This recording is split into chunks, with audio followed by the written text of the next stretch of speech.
So you've been in the game for about 40 years now. What about 30 or 40 years' time? How do you see, is it going to be, will it be international? How many teams will there be? The game style? Well, there's a lot of factors. There's two major factors in where we go. One is population growth.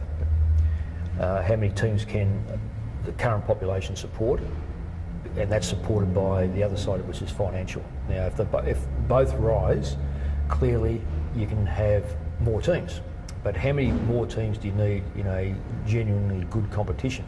The more teams, the more variances it is in strengths, and your bottom denominator is sometimes your weakest, and that brings everything down. So if you look at some of the major competitions in the world, we'll take British soccer for instance.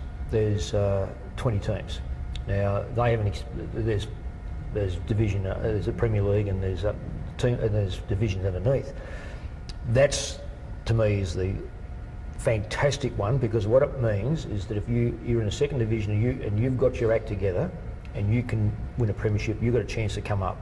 If you haven't got your act together and you lose players and you're poor for a particular reason, you fall out. And what that does, it strengthens the competition. If the same 20 are there year in, year out, inevitably what happens is there's a shift to the top. It's George Orwell's Animal Farm revisited.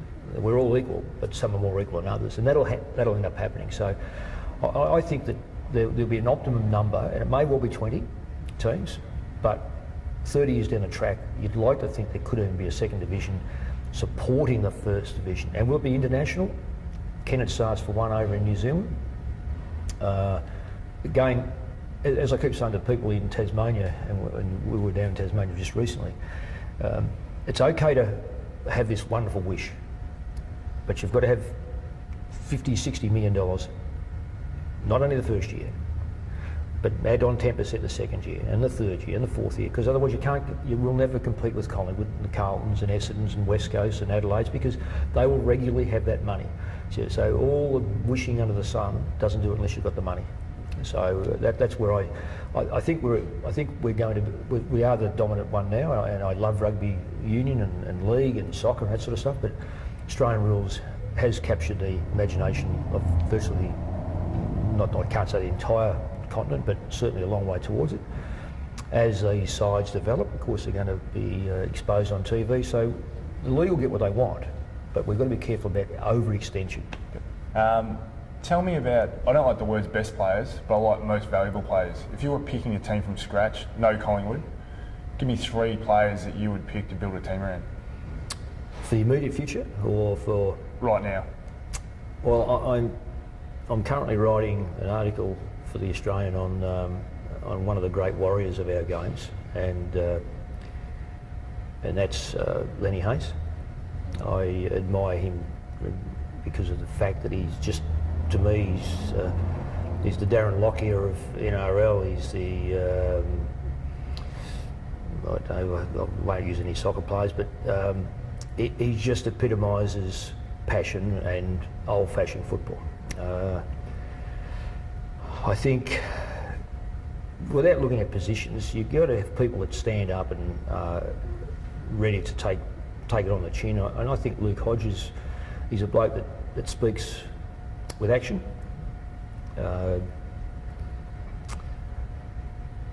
You've caught me a little bit here. There's so many. I've been privileged to have coached Australia just recently, and players that jump up.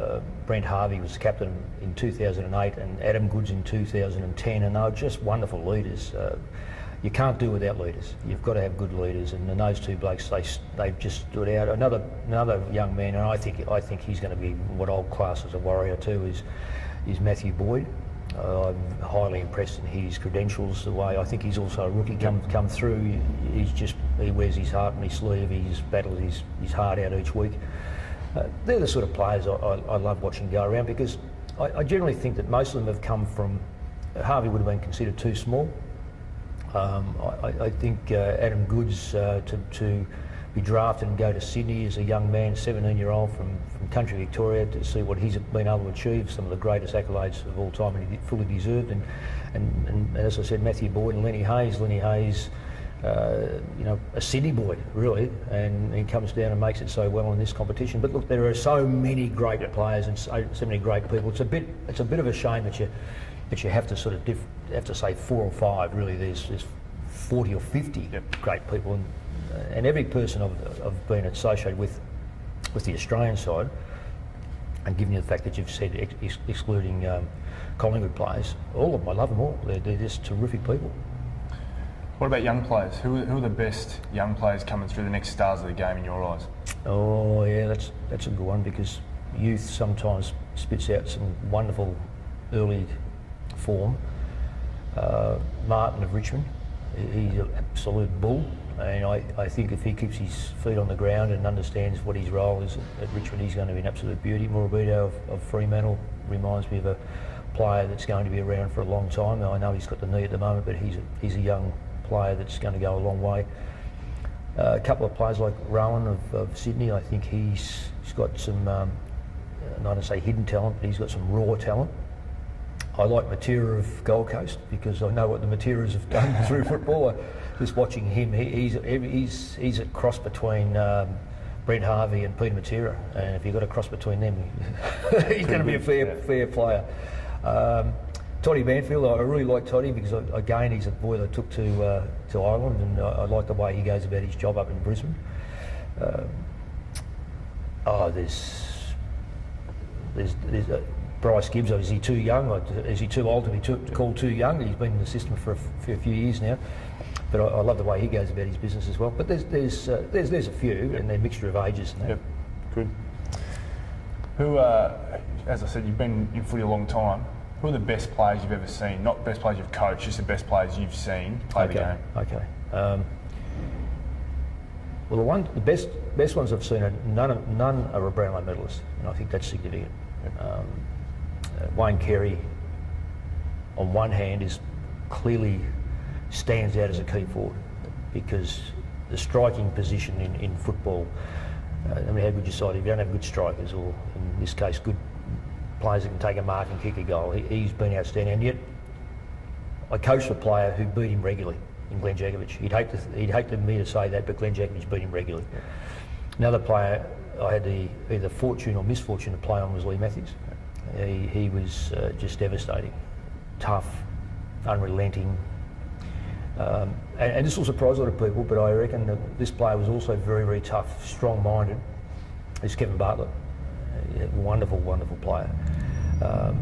And so there's 3 players, none of them are Brownlow medalists, but just extraordinarily good footballers. Dermot Brereton was another player that I admire greatly, because Dermot just played for his side. Yep. He played with flamboyance, but he played that hard for his size that he intimidated so many teams, not just players. And I think when you take that pressure off yourself, take that pressure away from your side and put it all on yourself, it opens up other opportunities for his team. So I think sometimes he was probably only a short career. The way he played, he only had to play a short career, because he bashed and crashed, and they would bash and crash him. So there's a few players. Now, tell me something that the general public probably don't know about you. Well, you've told them I'm good blokes, I suppose. Well, I'm the patron for the YMCA Bridge Project. And the Bridge Project is essentially making a bridge between delinquents who have come out of incarceration, who have screwed up part of their life and come back into normality, which we call normality, which is normal life, and struggle to stay out of trouble. And those kids historically have been roughly 60+% re-offenders. Yep. And the Bridge Project has managed to get kids involved in jobs. And at last count that I can think of was, I think we've got 119 young lads jobs and only 1 re-offender. And I think that is highly significant. And what it tells you is a second chance. If you look after that second chance and you give people a second chance, and you're prepared to go out there on a limb, because you are, because you know your reputation, well, not my reputation, but certainly YMCA's reputation is they can be severely tested, and we give these kids an opportunity, homes and jobs, that they will assemble themselves in a position where they will be a recognised citizen and understand the responsibilities of being a citizen that we respect.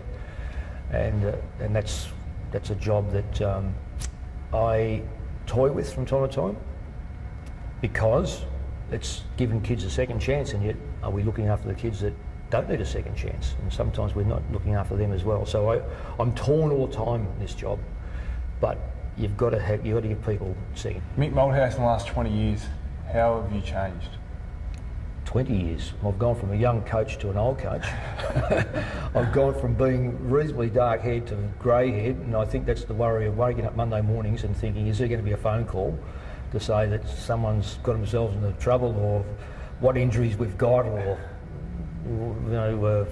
how have we gone? Was it a nightmare loss, or whatever the case is? From what I'm told, 20 years ago, I didn't know 20 years ago, from what I'm told, you've mellowed a lot. And I feel that in the last, as in my 9th season here, I feel that you've changed a lot in that regard. Yeah, I suppose I was reasonably... I was in a position, I suppose, as a young coach, of wanting things to happen very quickly, and I was taking no prisoners. And as you get a bit older, you get a bit wiser, and you start to realise, in those days it was virtually coach only. Then your team expands, and I've got a great belief in you're only as strong as your team around you, and that's not only the football side, that's the actual team that you have with you. And if you don't trust that team, then everything else breaks down. So, and I've been dealt some fantastic hands at the Western Bulldogs, or Footscray at the time, going to West Coast, then coming to Collingwood. I've just had nothing but outstanding support staff. And so what it's done, it means that I've been able to coach sometimes from a distance and still stay in contact with the players, but I don't have to have to get the big stick out all the time, and I don't like that anyway, but at times it was needed. Other times, I suppose, becoming a grandfather, and that does help mellow you a little bit, and seeing your own children grow up, you see them grow from teens to mid-20s, and you realise that kids, they mean well, they just don't always act well. So you get used to it, and you're a bit more tolerant. Thanks for joining me, Mick. No worries, mate. Good on you, mate. Great interview. Good stuff.